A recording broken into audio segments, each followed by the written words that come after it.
17 सितंबर 2025 पाकिस्तान के वजीर आजम शहबाज शरीफ सऊदी अरब का एक हंगामी दौरा करते हैं और इस दौरे में पाकिस्तान के वजीर आजम को ऐसा प्रोटोकॉल मिलता है जो कि शायद उन्होंने कभी सोचा भी नहीं होगा। जब वो वहां पर पहुंचते हैं, यानी सऊदी अरब के पहुंचने से पहले ही उन्हें चंद तैयारे नजर आते हैं जो कि उन्हें सऊदीया तक लेके जाते हैं। आगे फिर जब वो वहां पर लैंड करते हैं तो उन्हें गार्ड ऑफ ऑनर दिया जाता है। इस तरह घुड़सवारों के साथ सलामी दी जाती है और मजीद पर्पल कारपेट, जो कि सियासी जुबान में एक बहुत ही आला किस्म का प्रोटोकॉल है, वो भी दिया जाता है। लेकिन आप सोच रहे होंगे कि पहले भी तो कई दफा ऐसा हुआ है कि उन्होंने दौरा किया, पहले ऐसा क्यों नहीं हुआ? इस बात को जानने के लिए थोड़ा सा पीछे चलते हैं। आपको पता है कि कुछ ही दिनों पहले की बात है कि कतर पर इसराइल ने दहशतगर्दी की। मैं इसे दहशतगर्दी इसलिए कह रहा हूं क्योंकि दहशतगर्द क्या करते हैं? दूसरों की सालमियत पर, दूसरों की सलामती पर हमला करते हैं। इसी तरह इसराइल ने भी यही काम कतर के साथ किया, जो कि एक सालिसी किरदार कर रहा था, सुलह कराने की कोशिश कर रहा था। जब ये काम हुआ और कतर ने देखा कि अमेरिका ने भी कोई खातिर ख्वाह इसका कोई एक्शन नहीं लिया, हालांकि हमने उसकी बड़ी खिदमत की है, तो फिर कतर ने एक इस्लामिक समिट बुलाया जिसमें तमाम इस्लामी और खुसूसी तौर पर अरब ममालिक ने शिरकत की। अब वहां पर आपको भी नजर आया होगा, जब आपने न्यूज़ देखी होगी, इसी तरह मुझे भी ये नजर आया कि सऊदी अरब के जो बादशाह हैं, उन्होंने शहबाज शरीफ साहब से बड़ी ही गर्मजोशी के साथ मुलाकात की और उन्हें उसी जगह पर ही ये दावत दी कि आपने सऊदी अरब का दौरा करना है। लेकिन बाद में ये पता नहीं चला कि ये दौरा इतनी जल्दी क्यों किया गया। मे बी ये कुछ इंटरनल मामलात भी तो होते हैं ना। शहबाज शरीफ साहब ने यूं ही किया और एक हंगामी दौरा सऊदी अरब का किया, और जब वो आगे जाते हैं तो उन्हें वहां पर पता चलता है कि उनके लिए तो बहुत एक जबरदस्त किस्म का प्रोटोकॉल किया गया है। खैर, वो वहां पर पहुंच जाते हैं और फिर वहीं पर हमें खबर सुनने को मिलती है कि इन दोनों ममालिक ने आपस में एक पैक्ट कर लिया है। अब ये पैक्ट क्या था, आइए पहले इसे समझते हैं। इसे समझने के लिए इसके नाम को समझना होगा। ये पैक्ट, जिसे हम मुआहिदा या आपस में वादा कहते हैं, इसका नाम था म्यूचुअल स्ट्रेटेजिक डिफेंस पैक्ट।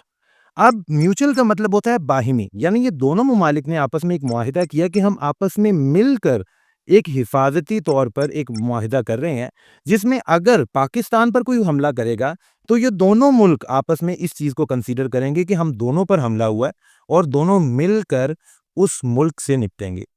और ऐसा ही केस अगर कोई अल्लाह ना करे सऊदी अरब पर हमला करता है तो फिर भी ये दोनों इसी तरह से शो करेंगे।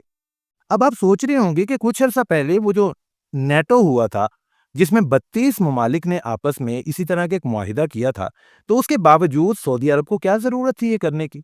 लेकिन जरूरत सऊदी अरब ने महसूस की। जब पाकिस्तान के रहनुमा ख्वाजा आसिफ वापस आते हैं तो उन्होंने मीडिया पर ये बात बताई कि अब जो अरब ममालिक हैं वो इसराइल से जरा खतरा महसूस कर रहे हैं। यानी कि बात मैं अपनी जुबान में, अपने अल्फाज में कह रहा हूं, लेकिन उनकी बात का मफहूम कुछ यूं ही बनता था। तो इसी वजह से सऊदी अरब ने इस चीज को देखा कि आज एक तरफ हमला हुआ है और अमेरिका की तरफ से कोई खास रिएक्शन भी नहीं आया, और हम नेटो के हामी हैं, उसमें हैं, मेंबर्स में भी हैं, लेकिन फिर भी इसका कोई खातिर खा नतीजा तो निकला नहीं। तो फिर ऐसा ही किया जाए कि पाकिस्तान जैसी किसी कंट्री के साथ एक पैक्ट साइन किया जाए। अब आप सोच रहे होंगे कि पाकिस्तान को ही क्यों चुना गया, तो उसमें भी 2-3 वजूहात हमें वाज़ेह तौर पर नजर आती हैं। पहली बात तो पाकिस्तान एक मुस्लिम कंट्री है। दूसरी बात, पाकिस्तान के पास न्यूक्लियर वेपन्स हैं जो कि बहुत ही कम ममालिक के पास हैं। तीसरी बात, ये जो पाकिस्तान और भारत के आपस में मामलात हुए थे, इनमें पाकिस्तान की जो कारकर्दगी थी वो वाज़ेह तौर पर पूरी दुनिया के सामने आ गई। अब मैं यहाँ पर बैठकर तारीफ करूं तो आप शायद कहेंगे ये अपने मुल्क की तारीफ खुद कर रहा है, लेकिन ऐसा नहीं है। पूरी दुनिया ने इस बात को माना है कि इन्होंने राफेल गिराए हैं। पूरी दुनिया ने इस बात को माना है कि पाकिस्तान की फौज की जो कारकर्दगी थी वो बहुत बेहतरीन थी। तो इन्हीं चीज़ों ने सऊदी अरब के लीडर को ये सोचने पर कायल किया कि वाकई ही पाकिस्तान एक ऐसा मुल्क है जिसके साथ हम इस तरह का एक पैक्ट साइन कर सकते हैं।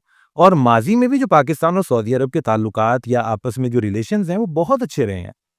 अल्हम्दुलिल्लाह, मैं अब तमाम मुसलमानों को और ख़ुसूसी तौर पर पाकिस्तानी मुसलमानों को इस चीज़ की मुबारकबाद देता हूँ कि अब हमारे हिस्से में ये खिदमत आई है कि हमारा मुल्क हिजाज यानी मक्का और मदीना मुनव्वरा की खिदमत में, हिफाजती खिदमत में एक बेहतरीन किरदार अदा करने जा रहा है। अल्लाह पाक तमाम मुसलमानों की हिफाजत फरमाए। वीडियो अच्छी लगी है तो इसे लाइक कीजिएगा, चैनल को सब्सक्राइब कीजिएगा। अपना रखिएगा बहुत सा ख्याल। अल्लाह हाफिज़।